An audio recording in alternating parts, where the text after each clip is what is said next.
Hey, it's Clay, and this will be a video chart on ticker symbol ACHN. We will take a look at the 30-minute time frame. Real quick, what do I mean by 30-minute in case maybe you're new to charts? Instead of each one of these candlesticks here representing 1 day's worth of price action, which is what you would normally see, each one represents 30 minutes. So all this here may look like several days worth of time. It's actually today's price action broken down into 30-minute time slices. I like to this time frame. That does a good job of telling the quote-unquote story of the price, and then makes mapping out where levels of support and resistance a bit easier to see. And really just summarizing today's price movement, this is what I'd consider a pump and dump. Now, I'm not saying this towards the company in a way like there's some sort of company being run out of a bunker in South Korea.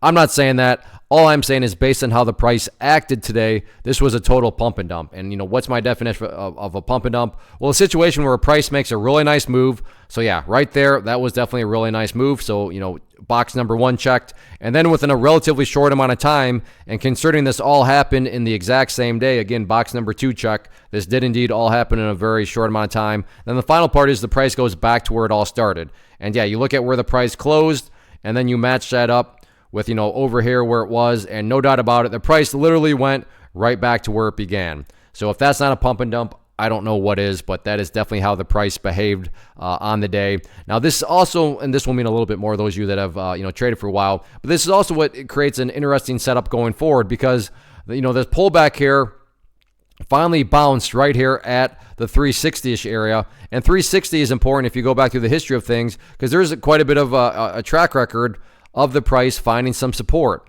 And it already found support right there and actually got a little bounce there. So it's at least logical at this point to wonder, hey, is this going to get some sort of knee-jerk dead cat bounce back to the upside? Now, when I say the upside, I'm not saying it goes back up to $4.25. But even if it were to go back up there and retest that pink line there, the 200 period moving average, that would still be a good, solid, worthwhile bounce. Now, that doesn't mean that any of this is going to occur. So as always, risk management and risk control, very, very important. It very well could just go sideways and then continue on down with the bloodshed. But given that there is a past history here of it bouncing from there, and then you factor in that there was that pump and dump action today, you could get some of this could have just been pure panic. And now some people are going to, benefit from the panic right there. So we'll see what happens with it. But again, these plays are nice from a risk versus reward standpoint. But if you're not able to be disciplined and honor risk and, analyze and all that, then you'd want to stay away. But an interesting scenario going forward. But as far as today in and of itself was concerned, best way to summarize it, like I said, would just be a pump and dump.